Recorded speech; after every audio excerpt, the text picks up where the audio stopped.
ይሄው እንግዲህ ማለት ነው።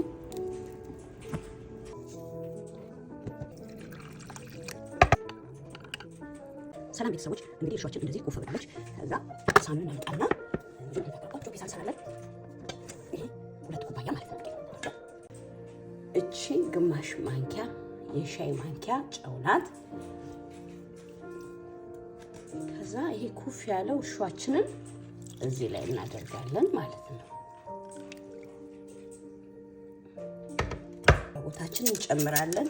እኔ ግን ማብዛት ስለማልፈልግ እንደዚህ ነው በቃኛል። 1 ማንኪያ ያህል 2 ማንኪያ ቢጨምር ዘይት ቆንጆ ነው፣ ያሳምረዋል ማለት ነው።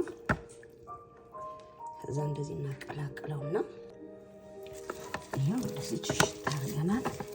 በጣም ሳይወፍር በጣም ሳይቀጥን እዚህ መካከለኛ ሆነናል ማለት ነው። እና እቺን ቆንጆ ናት።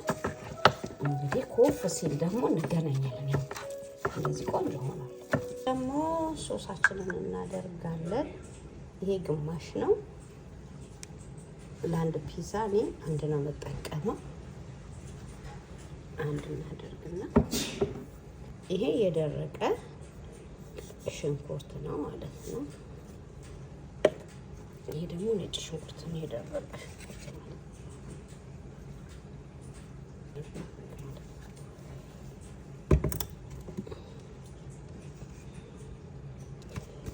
ይሄ ደግሞ ብላክ ፔፐር በእኛ ሀገር እንደ በርበሬ ይባላል። ሳይበዛ ትናንሽ ነው ያደረኩት።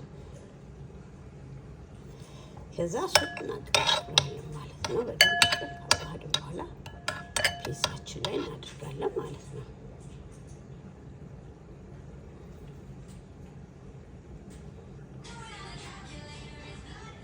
ሰዎች ሊጣችን ደርሷል። የምንጋግረው በሊጣችን እንደዚህ ኩፍ ብሎልናል። እንደዚህ እዚሁ ላይ አድርገን እንጋግራለን ማለት ነው። እንደዚህ ቀስ እያለ እናሳስብ። ይሄው እንግዲህ እንደዚህ አድርጊያታለሁ ማለት ነው። እንደዚህ ያምራል፣ በጣም ያምራል። እናደርጋለን ማለት ነው። አሁን ሶሳችንን እናደርጋለን ማለት ነው።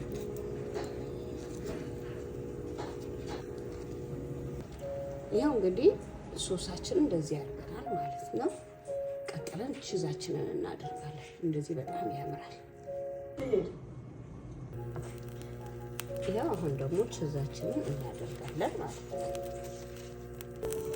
ይሄው እንግዲህ ፒሳችንን በዚህ መልኩ አድርገናል። አሁን ደግሞ ቆንጆ ጣዕም እንዲኖር ኢታሊ ሲዝን እንደዚህ ከላይ እንደዚህ ፒሳው ላይ ቺዙ ላይ እንደዚህ እንነሰንስበታለን ማለት ነው። ሳይበዛ ቆንጆ ይሆናል ማለት ነው። ይሄንን ይመስላል እንግዲህ ሲበስል እንገናኝ።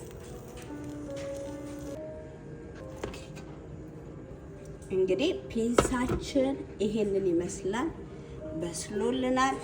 እናወጣውና በኋላ ደግሞ አብረን እንቆርሳለን ማለት ነው።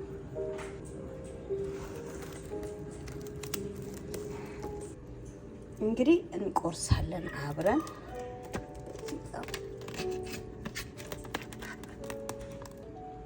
ፕሊዝ ላይክ፣ ሰብስክራይብ፣ ሼር፣ ሀሳብ አስተያየታችሁን ጻፉልኝ። አመሰግናለሁ።